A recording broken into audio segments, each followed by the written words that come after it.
Olá, muito boa noite. Está no ar mais um Resumo do Dia, o seu Jornal da Noite da Causa Operária TV. Começando agora, nesta quarta-feira, me engasguei com a data. Quarta-feira, dia 23 de junho de 2021, nosso programa 768, que tem como destaque: aumenta a crise e cai o ministro do Meio Ambiente, Salles. É preciso derrubar Bolsonaro e toda a corja. Vamos destacar no programa de hoje também o caso da aprovação final da declaração de parcialidade de Moro nos julgamentos contra Lula. Vamos retratar também aqui a crise do governo em torno da delação de um bolsonarista que delatou Bolsonaro por um esquema de corrupção. Delação voluntária ou involuntária, vamos tratar desse problema aqui. E o governo mandando investigar o delator. Né? Não a denúncia, mas investigar o próprio deputado bolsonarista e o seu irmão que denunciaram corrupção na compra de vacina. Bom, destaque também no programa de hoje, o Brasil batendo um novo e triste recorde de casos em 24 horas. Foram mais de 115 mil, o que prognostica, o que estabelece aí que nos próximos dias a gente pode ter, infelizmente, um novo recorde de mortes pela Covid no país. Bom, em meio a essa crise, vamos falar aí da vacinação e, para não ter só mais notícias, vamos destacar notícias de Cuba, e dentre elas, o fato de que o governo cubano anunciou que vai disponibilizar vacinas contra a Covid para a América Latina. Então, fique conosco, que você vai ficar sabendo destas e de outras importantes notícias. Comigo apresentando o programa no dia de hoje, comentando as principais notícias, o companheiro Caio Túlio. Boa noite, Caio. Boa noite, Antônio Carlos. Boa noite aos companheiros da Causa Operária TV e aos amigos aqui do Resumo do Dia. E estamos essa quarta-feira, né, para debater aí as principais notícias do dia e, sobretudo, essa notícia, né, da queda de mais um ministro do governo Bolsonaro, né, da chamada ala ideológica. E vamos discutir um pouco o significado político dessa queda, né? Ok. Bom, antes da gente passar a nossa pauta, saudar aqui a participação dos nossos amigos internautas que acompanham o nosso programa aqui no site da Causa Operária TV.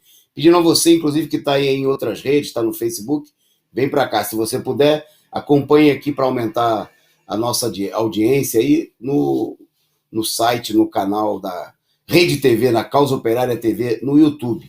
Né? E pedindo a vocês que já estão por aqui, que compartilhem adoidado o link do nosso programa, do nosso canal, espalhem por aí nas redes sociais, no Telegram, no Twitter, WhatsApp, Facebook, etc. e etc. Né? Chame o pessoal para deixar de lado aí as mentiras da Rede Esgoto e dos demais monopólios da televisão e vir assistir aqui o Jornal da Noite da Causa Operária TV. Bom, começando aqui, mandando um abraço para a nossa companheira, membro aqui do nosso canal, a Cecília Maria, lá do DF, a Silvia Mio, agradecer já nesse começo de programa aí a companheira Edna Castro pelo superchat, e ela mandou a mensagem: os ratos são os primeiros a abandonar o navio. Já já o capitão cai. PCO na luta. Um abraço aí para Cecília. E para Edna Castro, então, que mandou o superchat. Para Cíntia Chaves, também o nosso boa noite. Para o Alisson, todos eles membros do nosso canal. Saudando também ao Cidadão Sem Bens, lá de Belo Horizonte.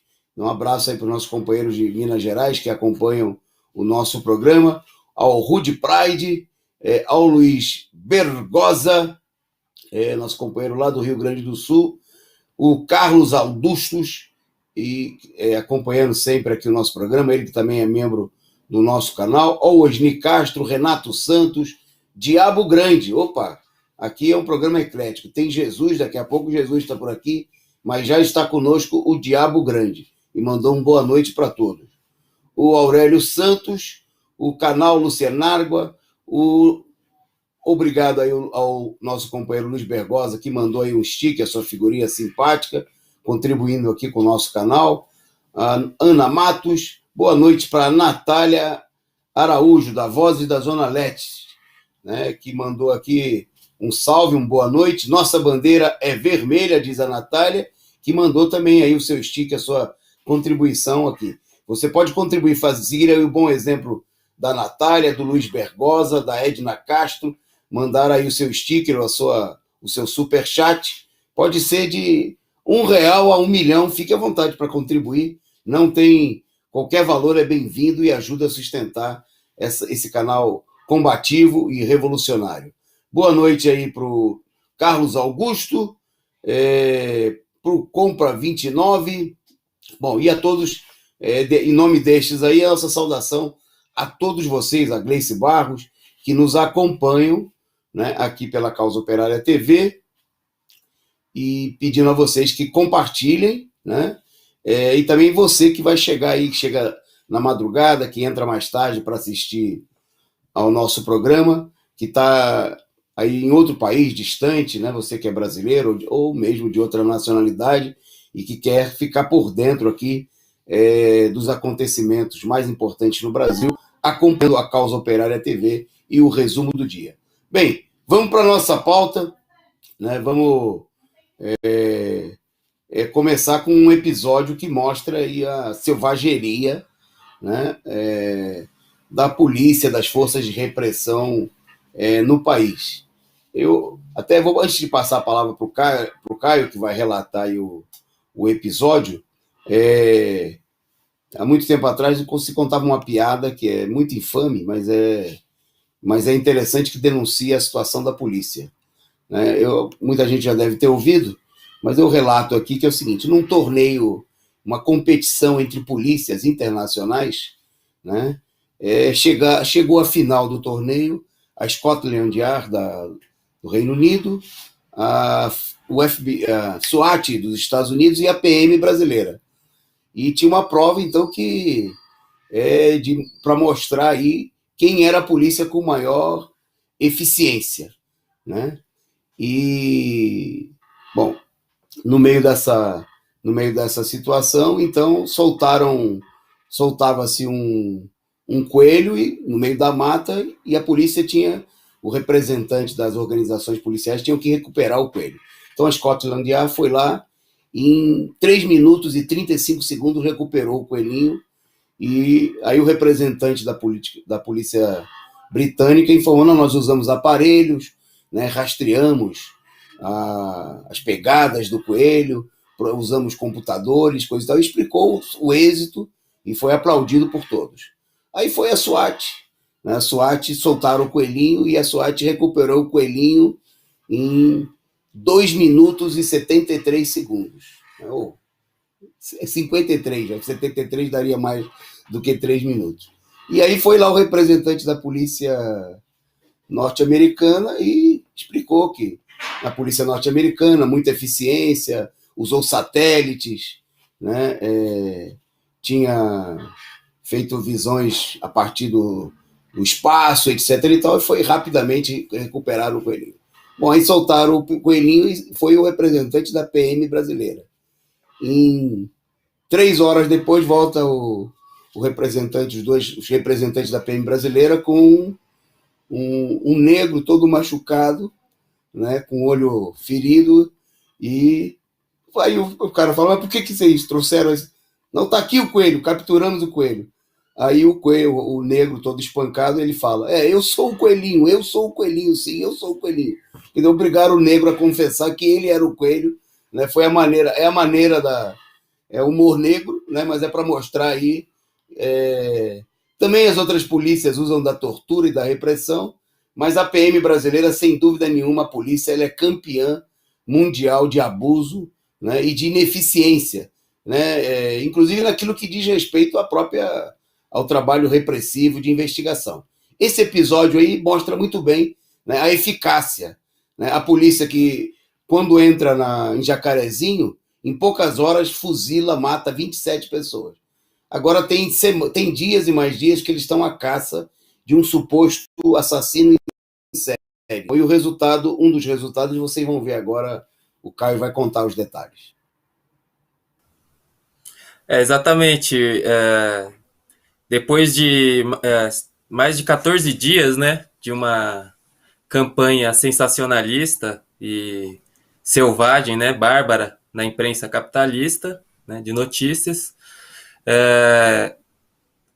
em que a polícia, né, vários órgãos policiais estariam perseguindo aí um serial killer há 14 dias, estariam se escondendo na mata, né, na região de Goiás, né, se espera. Bom, e essa campanha foi realizada incessantemente na imprensa capitalista e, como é de praxe, né, a imprensa ela procura sempre atiçar, né, os piores sentimentos da população, né, mostrar uma selvageria total. E o resultado dessa campanha bárbara foi que um homem ele foi espancado na região de Campo Grande, no Mato Grosso do Sul, porque ele seria parecido, né, com os relatos, com as fotos que são veiculadas incessantemente na imprensa capitalista, do suposto serial killer chamado Lázaro Barbosa, segundo a imprensa. Né? Então, esse indivíduo, né, que foi espancado, ele se chama Brendo, né, até onde foi apurado, e ele, pela semelhança, ele foi abordado por um grupo de homens e foi espancado e abandonado próximo ao autódromo de Campo Grande, lá no Mato Grosso do Sul, né, às margens da BR 262. Né. Após 3 horas esperando socorro, né, após ter sido espancado, o corpo de bombeiros resgatou o jovem, que foi brutalmente espancado, por se parecer aí, né, confundido com o suposto serial killer Lázaro Barbosa, que estaria foragido da polícia, né, que está aí há cerca de 14 dias, inúmeros policiais perseguindo esse indivíduo e até hoje não conseguiram encontrá-lo em lugar nenhum, né? E tornaram isso daí uma grande campanha sensacionalista da imprensa. Só destacar, né, uma espécie de volta à Idade Média, né? Uma coisa bárbara que não tem nada a ver com nada de democrático numa sociedade minimamente civilizada, né? Vou passar para o Antônio Carlos. É isso aí. Eu enrolei aqui a pauta, mas passei para o Caio, mas ele deu conta do recado denunciando aí a barbaridade da polícia, né? A situação de verdadeira selvageria policial, né? E diante dessa situação, a polícia tenta a toda uma campanha de tentar falar da eficiência, da eficácia da polícia, né? Que só funciona quando se trata de reprimir, de matar a população nos bairros operários, nas favelas, né? Mas quando se trata até mesmo uma medida muito elementar aí, né, de uma situação de perseguição, o que se tem é esse sensacionalismo, mais de 300 homens envolvidos, né, e o que eles fazem é capturar a pessoa errada, espancar a pessoa, né, e depois soltar a pessoa aí no meio da estrada. Bom, nós vamos em frente aqui, agradecer aqui, eu já vou devolver para você, Caio, porque eu inverti a ordem aqui sem querer, mas eu te agradeço aí pela eficiência na cobertura da matéria. Eu queria agradecer o superchat do Sou Eu e Desta Vez Eu Consigo, né, que contribuíram aqui conosco, mandando suas figurinhas simpáticas e contribuindo conosco. Muito obrigado aí, companheiros. E você aí siga o bom exemplo, né, do Sou Eu e Desta Vez Eu Consigo e contribua aqui também, ajude a sustentar a Causa Operária TV.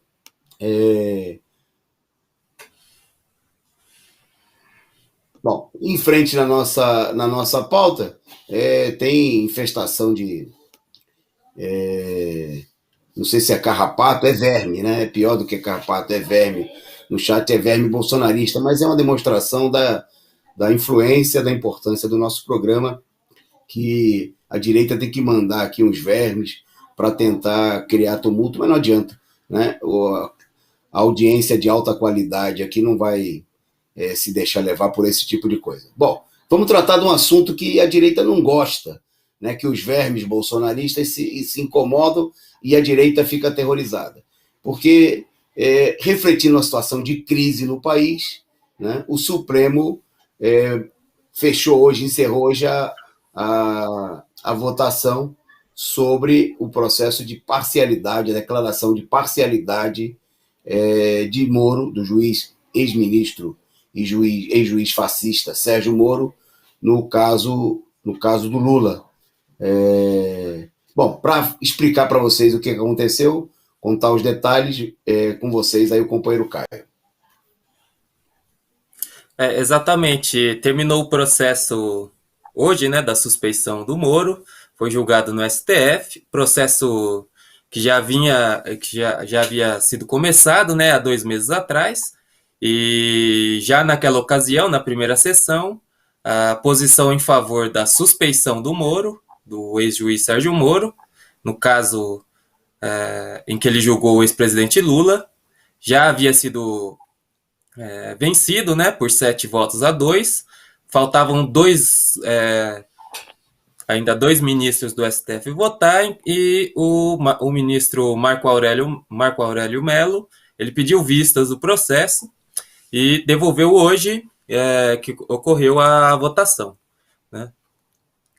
Os 2 ministros que faltavam, o próprio Marco Aurélio, como o Luiz Fux, presidente do Supremo Tribunal Federal, o Luiz Fux, que é um elemento da extrema-direita, o voto já era sabido, né, que ele seria contrário à suspeição de Moro, e o Marco Aurélio Mello, que era considerado por muitos aí um juiz relativamente de esquerda, né, esquerdista, mas que não é o caso. Ele votou contra a suspeição do Moro,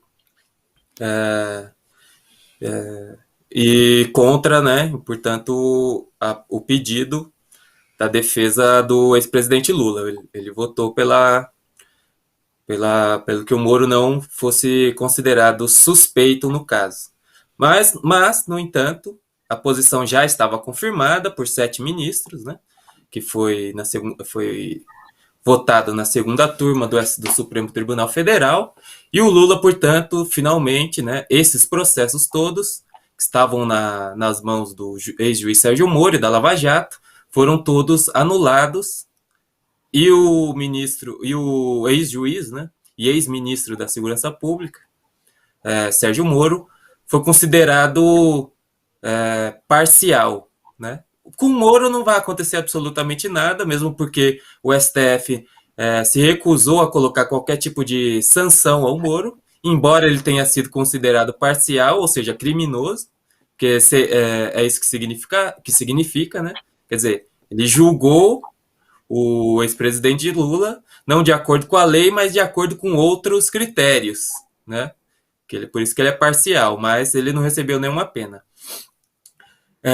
Essa decisão também implica que os acusadores, eles são também, pelo menos deveria implicar, né?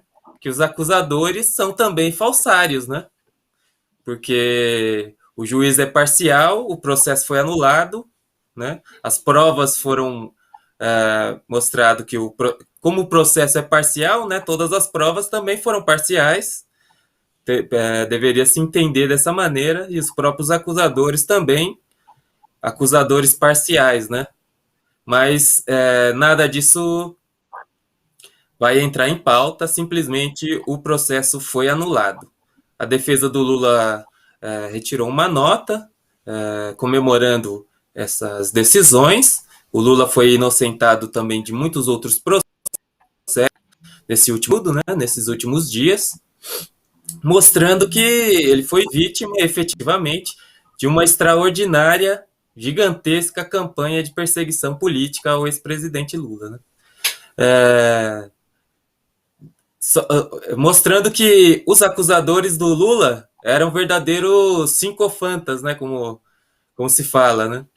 É só na Grécia Antiga tinha essa figura, que era o sincofanta, que era um indivíduo que ele procurava acusar as outras pessoas perante o tribunal de Atenas em troca de receber algum benefício ou suborno da vítima, né? Da suposta da pessoa que ele acusava, né? E ele procurava subornar a pessoa para retirar a acusação, né? Mostrando que é o caso desses indivíduos aí, né? Eles atuaram, todos eles, de maneira absolutamente interessada, né? E a gente sabe, por exemplo, no caso do Dallagnol, que ele foi uma das pessoas aí que esteve muito interessada, inclusive financeiramente, né?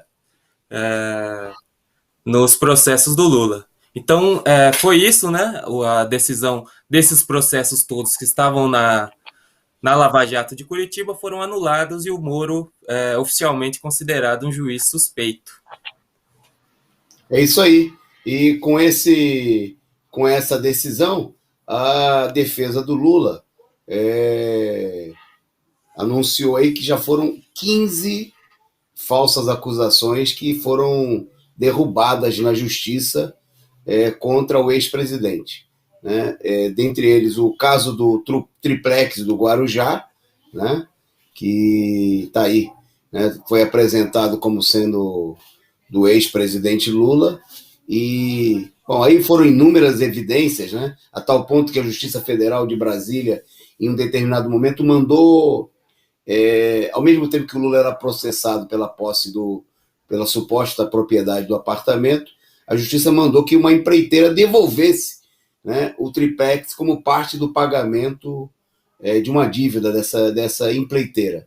Bom, e recentemente o espólio, né, da dona Marisa recebeu, foi condenado, a responsável pela compra do apartamento devolveu uma parcela do pagamento diante da desistência comprovada na justiça, né, da compra do apartamento lá, que tinha sido a desistência muito anterior aos processos, né, da Lava Jato. Bom, o outro caso que o presidente Lula se viu inocentado foi justamente o caso do sítio de Atibaia, né?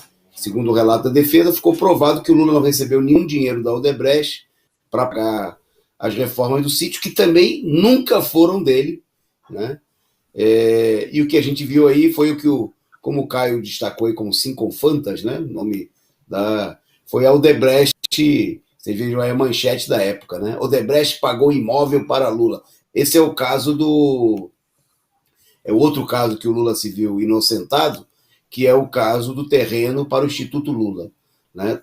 No qual também a defesa provou que as doações de pessoas físicas de mais de 40 empresas para o Instituto Lula não tinham nada a ver, né? E ficou ao contrário do que a denunciou a Lava Jato.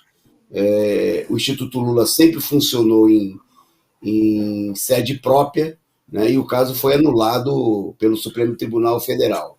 Bom, aí tiveram vários outros casos, o caso do Quadrilhão, né? Nós vimos essa semana aí a anulação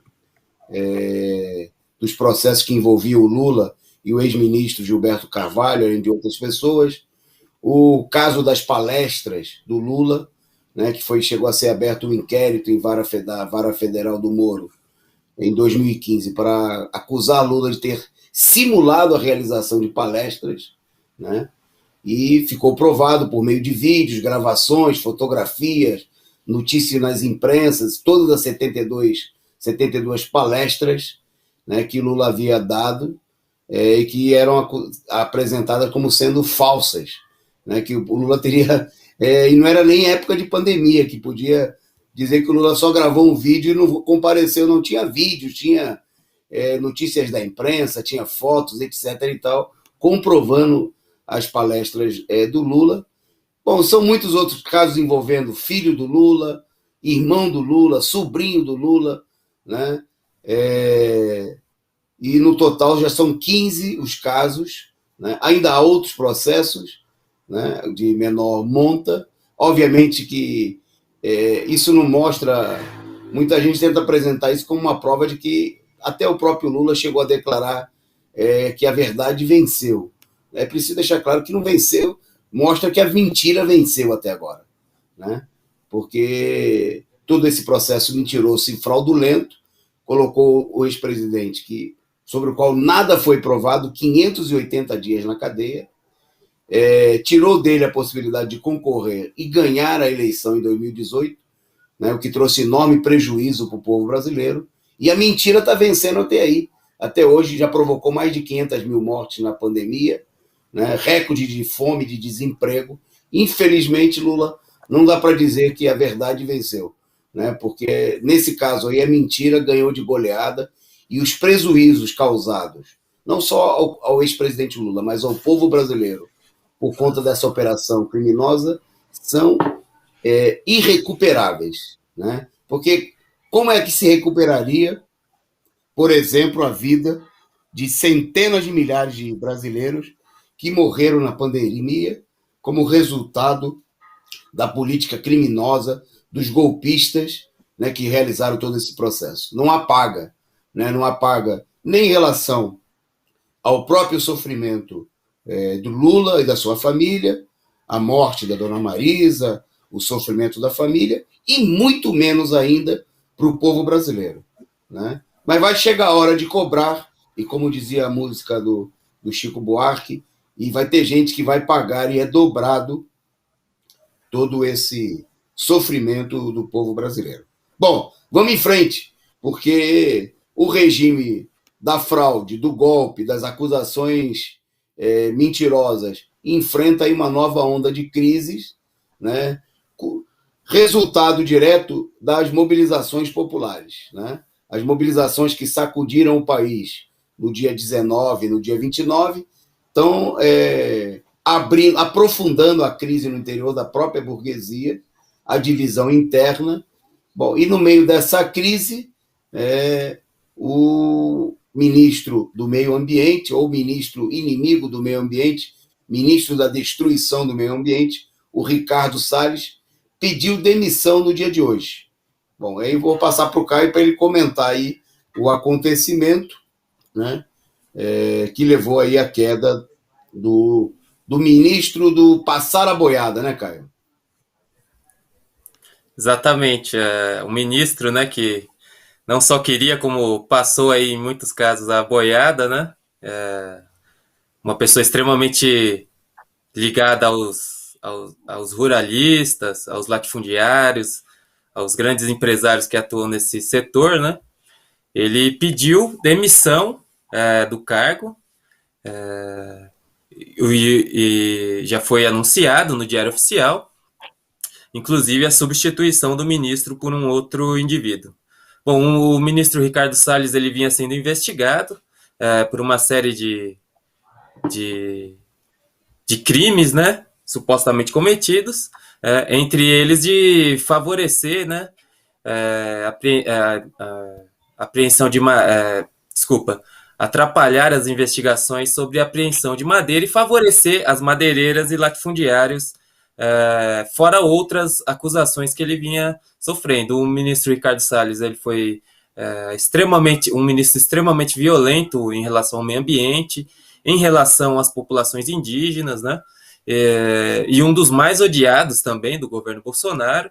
É um ministro que está desde o começo, né, do governo Bolsonaro, e era apontado aí como um dos últimos do chamado grupo ideológico, né, do governo Bolsonaro, em que foram caindo aí sucessivamente esses elementos, né, a começar pelo ex-ministro da Educação, o Weintraub, né, e muitos outros ministros dessa mesma estirpe. Bom, cai então o próprio Salles. O Bolsonaro, um dia antes da sua queda, né, do seu pedido de demissão, né, em concordância com o próprio Bolsonaro, ele se demitiu. O Bolsonaro elogiou, né, o ministro Ricardo Salles, mas a situação ficou insustentável, né, uma vez que o ministro ele está aberto um inquérito contra ele, né, autorizado pelo STF, pelo Supremo Tribunal Federal, a pedido da PGR, quer dizer, há toda uma ofensiva contra o governo Bolsonaro de setores da burguesia, né? Não contra o governo, mas contra elementos e posições do governo. E essa ofensiva aí se deu em cima do ministro Ricardo Salles, ex-ministro agora, né, do meio ambiente, que era um dos inimigos, dos principais inimigos do meio ambiente, das populações indígenas, da reforma agrária, dos trabalhadores do campo, né, um inimigo feroz todos os trabalhadores do campo e das questões também ecológicas. E o Bolsonaro já o substituiu por alguém que certamente não é melhor do que ele. Mas é isso, é mais uma crise, né, no governo Bolsonaro, que acaba cedendo aí, e tem um dos seus ministros mais fiéis, né, ao bolsonarismo ideológico, que acaba de deixar o governo em concordância, evidentemente, com o próprio Bolsonaro, e ele segue aí investigado por um inquérito aberto pela Procuradoria-Geral da República. Ok. Bom, seguindo, emendando nesse tema ainda sobre o assunto, primeiro destacar, como o Caio destacou, já assinalou que o governo, mostrando que não foi, como em outros casos, aí uma queda que não estava prevista, né? Hoje se falou, inclusive na imprensa, vários setores da imprensa capitalista, que o governo estava procurando resolver, em alguma maneira, uma crise e ocultar crises ainda maiores. Nós vamos falar daqui a pouquinho, da crise que explodiu. Bom, e tanto é assim que, no caso do Salles, a substituição foi feita praticamente imediatamente à apresentação do pedido de demissão, né? Diante do fato de que o Salles já estava na corda bamba há muito tempo, né? Tava aí, havia uma pressão, havia muitas denúncias, tem processos correndo aí pelo favorecimento de madeireiros, né? Dentre outras coisitas mais, né? Bom, e o governo Bolsonaro mostrando, evidenciando que, ao contrário do que certos queimam, né, de que adianta você fazer campanha pela queda desse ou daquele ministro do Bolsonaro, né? A gente já viu essa situação em outras áreas. Na saúde, por exemplo, já houve troca de ministros 4 vezes, e cada vez que troca é para pior, né? E a situação não para de morrer gente. Na educação nós tivemos, saiu ministro, entrou ministro, e a política do governo se manteve a mesma, no sentido da destruição do ensino público. Bom, o Salles saiu e o governo já anunciou o seu substituto, Joaquim Álvaro Pereira Leite, né? Um integrante da sociedade rural brasileira, ou seja, diretamente um latifundiário, né? Ele que teve à frente da Secretaria dos Ambientais, né? E que tem aí, entra para defender, obviamente, os mesmos interesses, a mesma política levada adiante aí pelo o que mostra que, evidentemente, não adianta trocar sem dúzia, né? Não é trocar o nome do ministro ou a figura sinistra que está no comando dessa ou daquela pasta, mas precisa derrubar o governo, né? Tem que derrubar o chefe da quadrilha e toda a quadrilha junto, todos os golpistas e toda a direita. E para isso, né, não adianta simplesmente pressão parlamentar, abaixo-assinado, ação no Ministério Público, comissão parlamentar. Tem que ter a força da mobilização popular, né, a mobilização de milhões nas ruas, né, mobilização vermelha, combativa, para colocar abaixo o governo Bolsonaro, para derrubar Bolsonaro e toda a corja.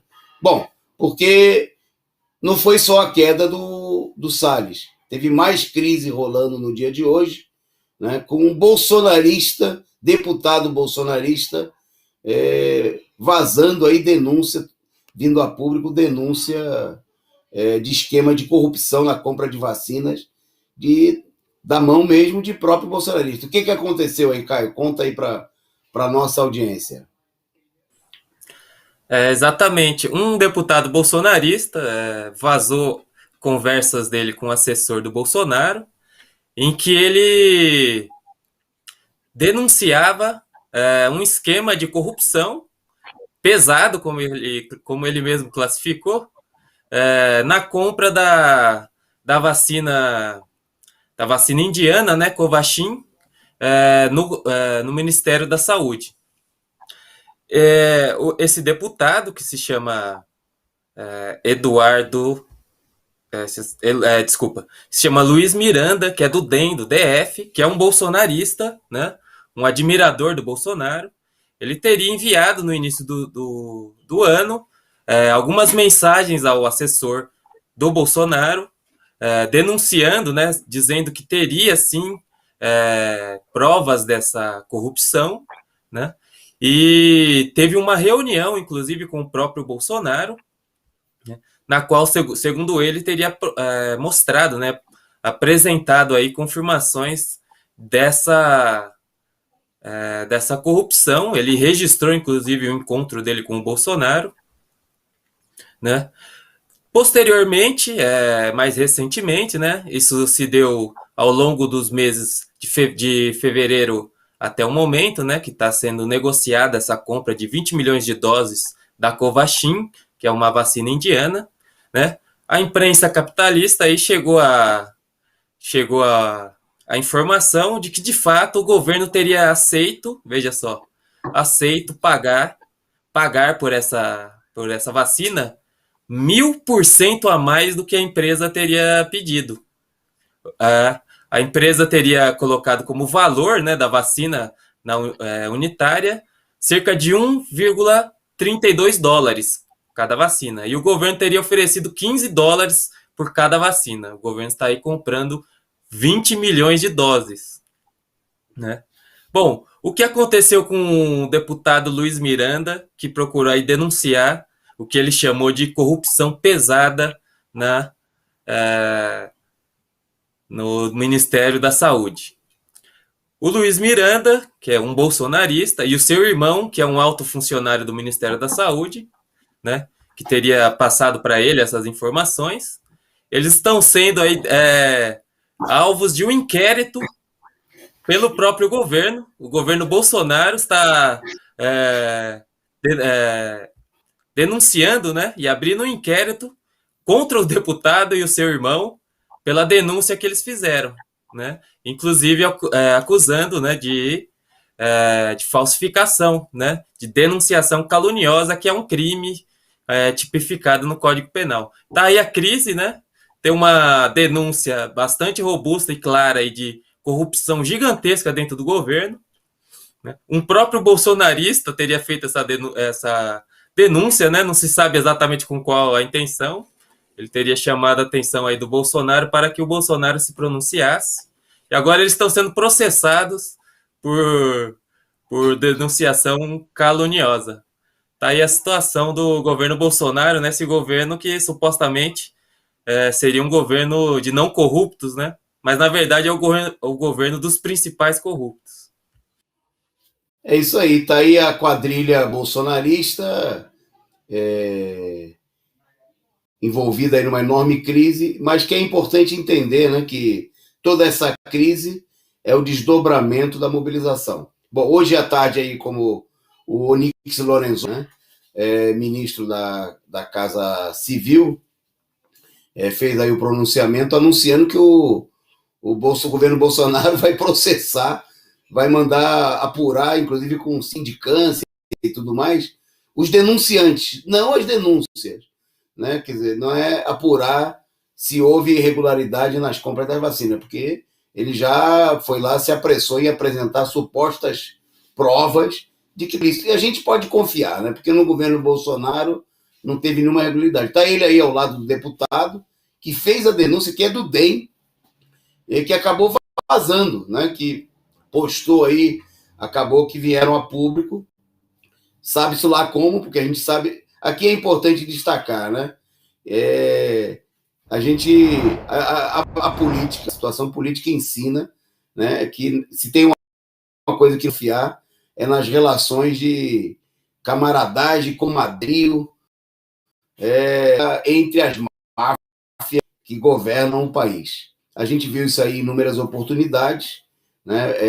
Foi notório na época do Collor, mas em todos os outros governos aí a chuva de denúncias, e nós estamos no meio, é bom lembrar que o agravamento da crise política e da crise econômica estabeleceu aí uma verdadeira guerra de quadrilhas entre os próprios setores bolsonaristas, que disputam aí fatias do poder, do comando, e também das alas direitistas, né, que agem aí visando aí um certo desgaste do governo Bolsonaro, e tudo isso provocado, obviamente, pelo levante verdadeiro, pela mobilização combativa, mobilização popular, que vem crescendo, né, que desestabiliza a situação de conjunto, que abre uma perspectiva para a derrubada do governo Bolsonaro. Né? E nós temos que entender toda essa crise, toda essa situação de crise no interior do próprio governo como resultado direto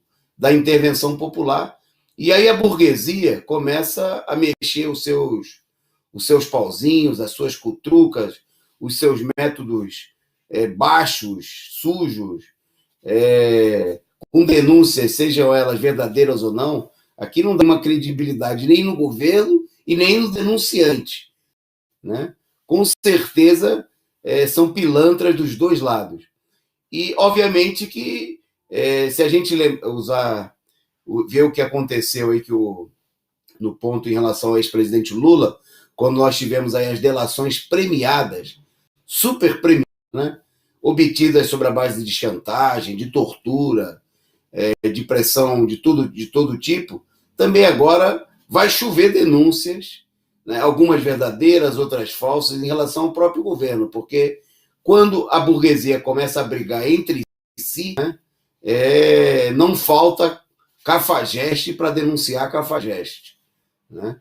Se as denúncias são falsas e verdadeiras, vai ser difícil até precisar. Mas nós temos que entender que o fator impulsionador de tudo isso são as mobilizações populares, né, que está abrindo a crise, está agravando a crise no governo, e por isso elas precisam continuar, se intensificar, e é preciso se opor à política de setores da direita que querem conter as mobilizações, querem tirar o vermelho das manifestações, né, querem ditar regras. Gente que não fez as mobilizações, setores que foram contras, agora querem dizer como as mobilizações devem ser ou deixar de ser. É preciso rejeitar essa política, ampliar a mobilização, ampliar a organização, construindo comitês, discutindo entre os trabalhadores, nos seus locais de trabalho, de moradia, nas ocupações, exigindo democracia no movimento, né? E não se perdendo em outra perspectiva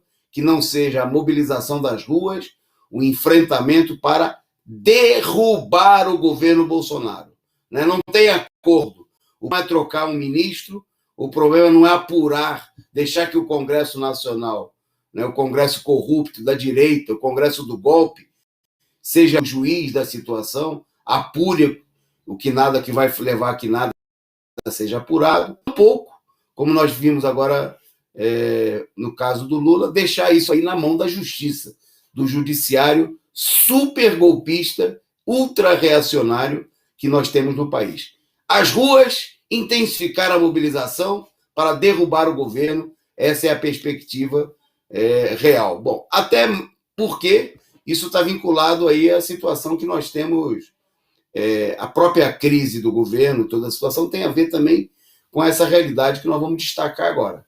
Né? No dia de hoje, o Brasil registrou um novo recorde. E o Caio vai contar para a gente que recorde foi esse e qual é a situação. Vai lá. Exatamente, falando agora um pouco da pandemia, né, que está se agravando no país, não está diminuindo, mas pelo contrário, ela vem se agravando dia a dia. Nós estamos aí com cerca de 2.000 mortes por dia nesses últimos essa última semana. E no dia de hoje, né, nas últimas 24 horas, não foi diferente. Nós tivemos, o Brasil chegou a 2.000, mais de 2.300 mortes no dia de hoje, e um número absolutamente gigantesco de novos casos.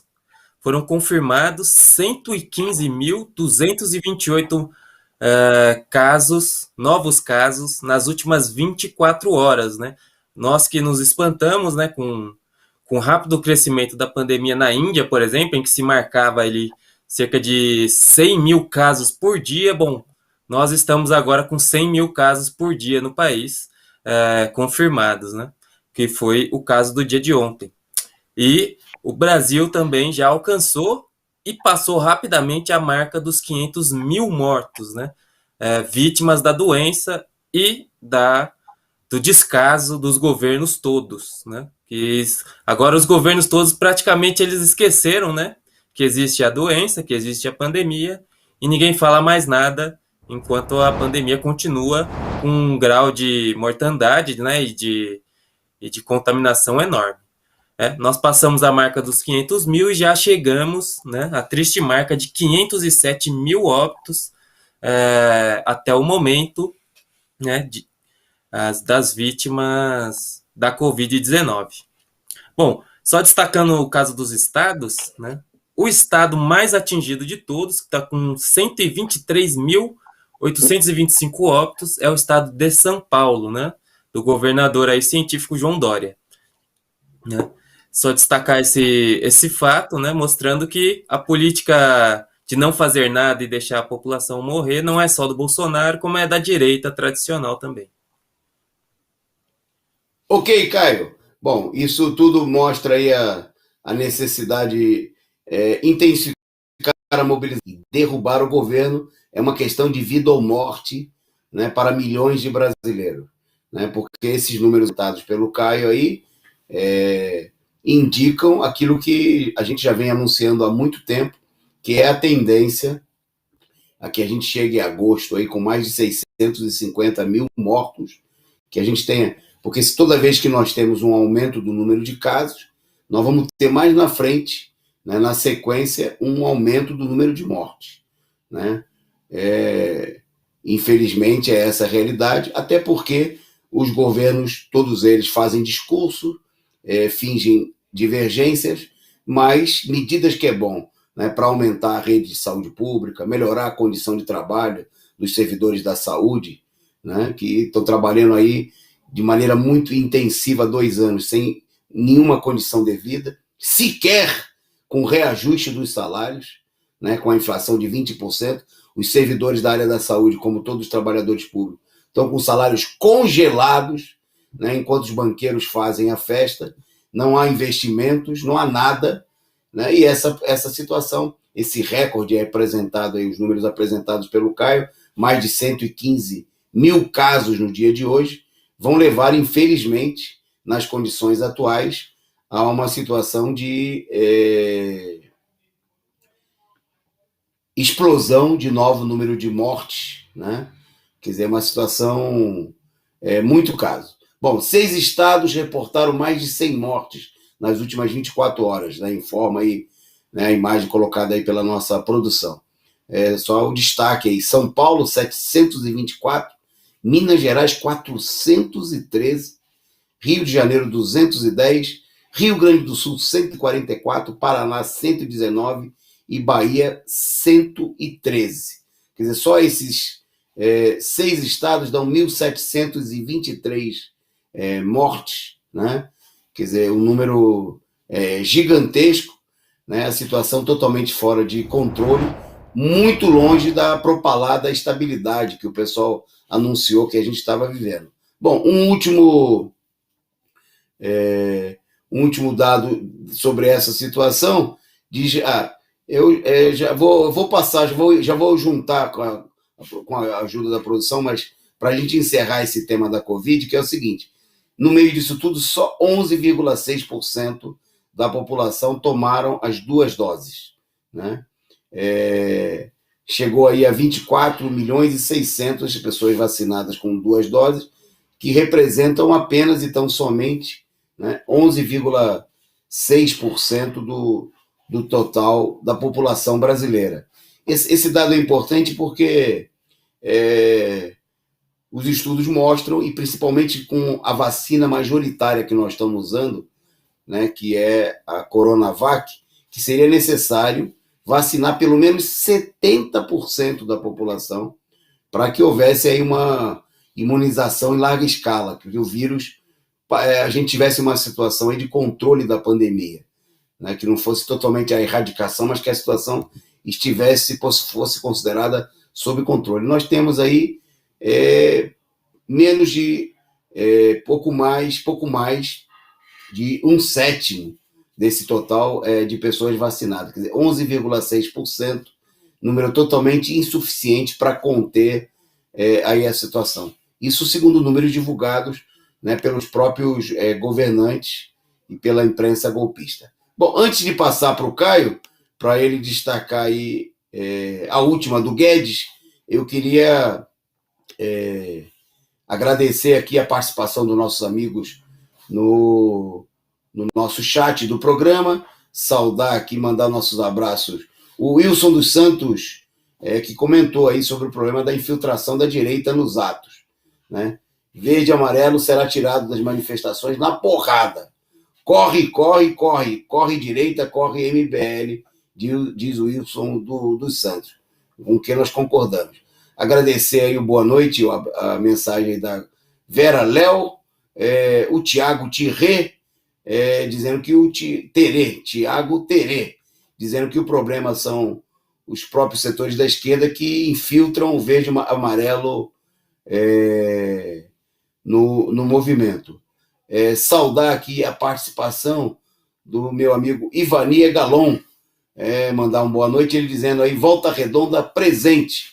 Nós que vamos estar em Volta Redonda no sábado, para apresentar aí para os companheiros a Escola Marxista Bolchevismo e Stalinismo. Curso que nesse final de semana vai ser apresentado aí em dezenas de cidades pelo país, né, na última rodada, no último final de semana, com a rodada das escolas marxistas promovidas pelo PCO em todo o país, com a participação aí de centenas, né, mais de 1.500 companheiros entre inscritos e confirmados, e você ainda pode se inscrever. Se você não se inscreveu para participar do curso em Volta Redonda e em todo o país, vai ter curso em todos os estados. Você pode entrar lá no site da escolamarxista.pco.org.br e fazer a sua inscrição, né? É rapidinho, você paga só uma taxa simbólica, R$10, e se você quiser adquirir o livro Bolchevismo e Stalinismo do Trotsky, você paga R$35 pelo livro e ganha a inscrição, sai de graça, né? É gratuita a inscrição para você na Escola Marxista. Então, última rodada nesse final de semana, participe, né? Venha conhecer a política revolucionária do PCO, e já a partir da próxima semana nós vamos estar fazendo aqui a campanha, porque em julho inicia-se a universidade, né? A universidade de férias do PCO, o tema Democracia e Revolução, com o companheiro Rui Costa Pimenta. Então, você que acompanhou a universidade de férias aí do primeiro semestre, né, já pode se preparando, já pode entrar no site também e se inscrever na Universidade Marxista, né, e nós vamos dar mais detalhes aí a partir dos próximos programas. Vamos estar apresentando aqui amanhã o caminho simples e rápido para fazer a sua inscrição e participar da Universidade Marxista com o companheiro Rui Costa Pimenta. Bom, vou devolver a bola para o Caio, então, para ele falar aí do anúncio do Guedes sobre a possível prorrogação do auxílio emergencial. Resolve a proposta do Guedes aí, ô Caio? Com certeza não resolve, né? O ministro da Economia, Paulo Guedes, né, o neoliberal, né? Ele anunciou que o Bolsonaro poderá, até outubro, aí dar mais 3 meses de auxílio emergencial miserável, né? Nós devemos qualificar, que ele que eles propuseram, né? Então, o Guedes afirmou que pode ser, né?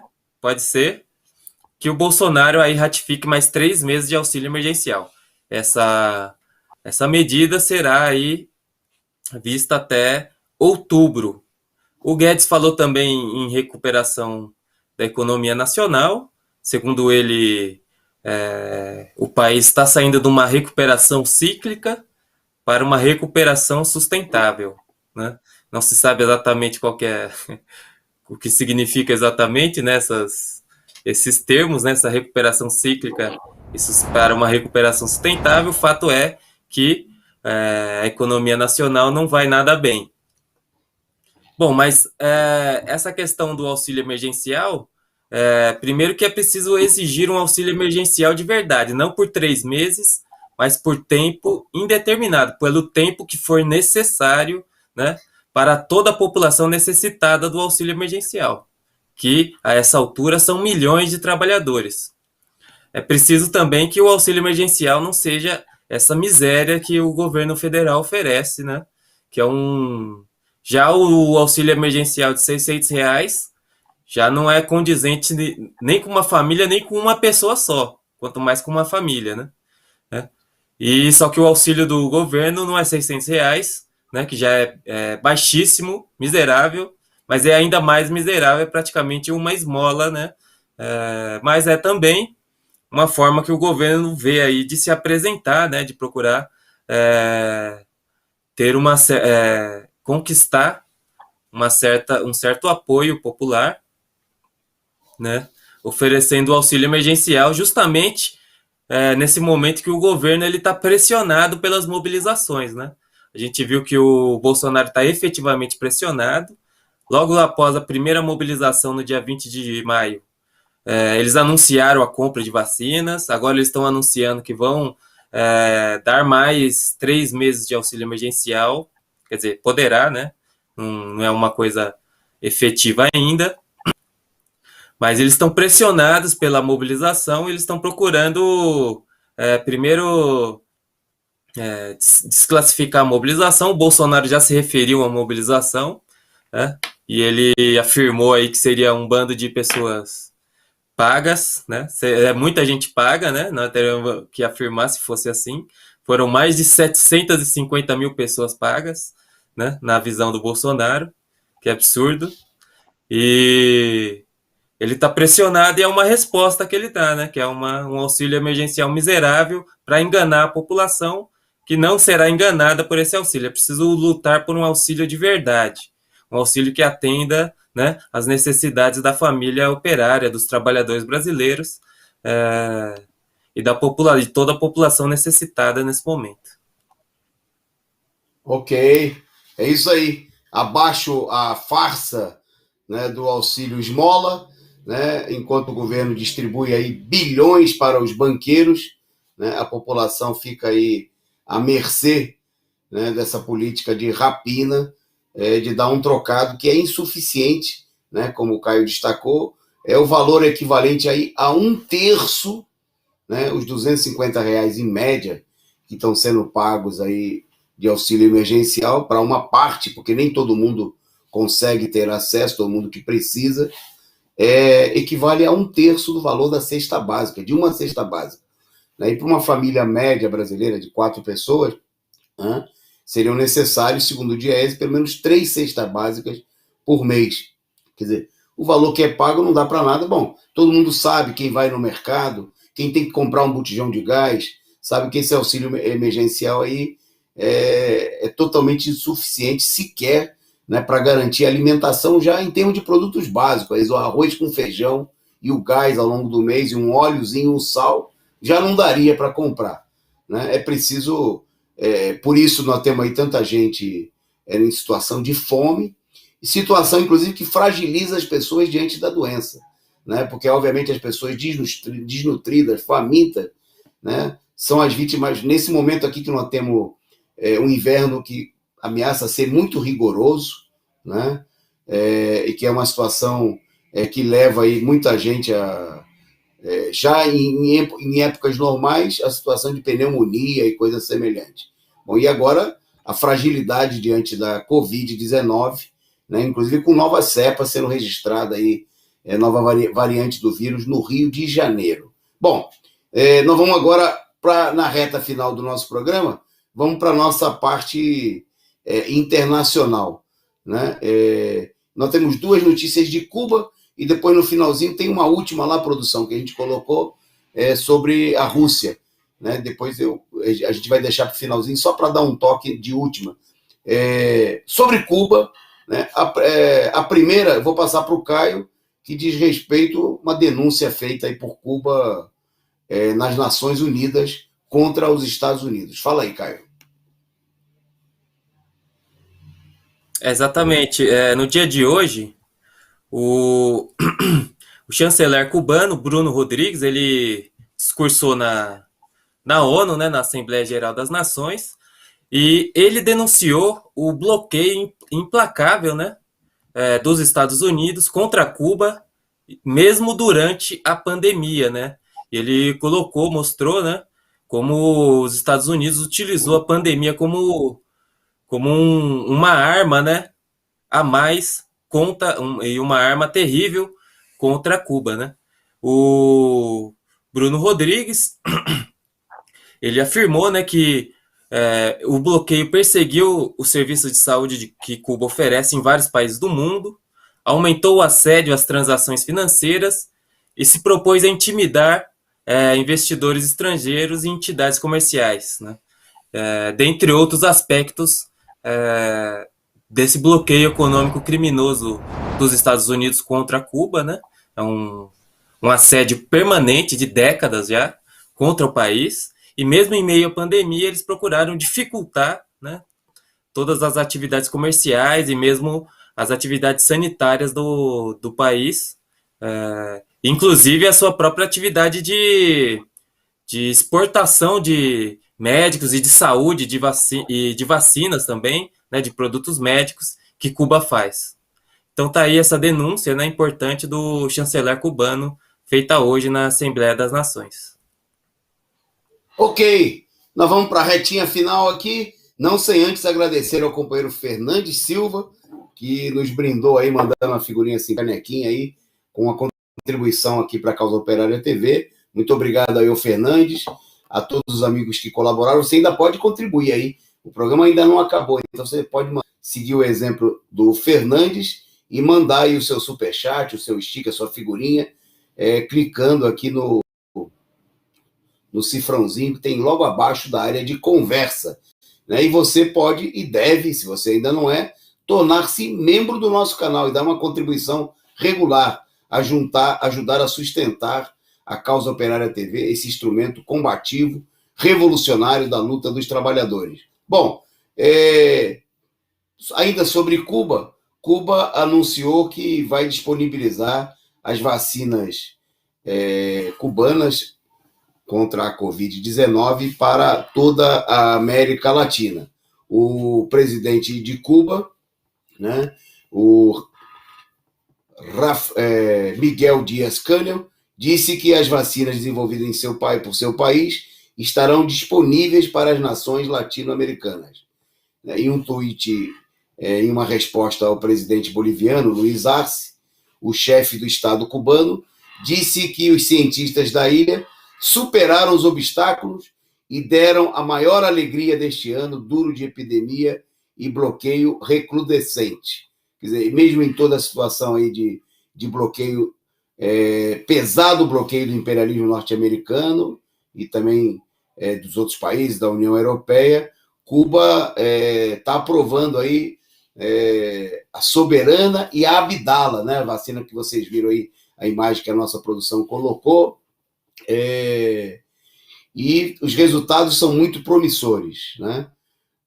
Os resultados na véspera, a vacina Abdala apresentou aí uma eficácia de 92,28%, né? E em seu esquema completo, que são 3 doses. E a Soberana 2, de 62% em duas aplicações, né?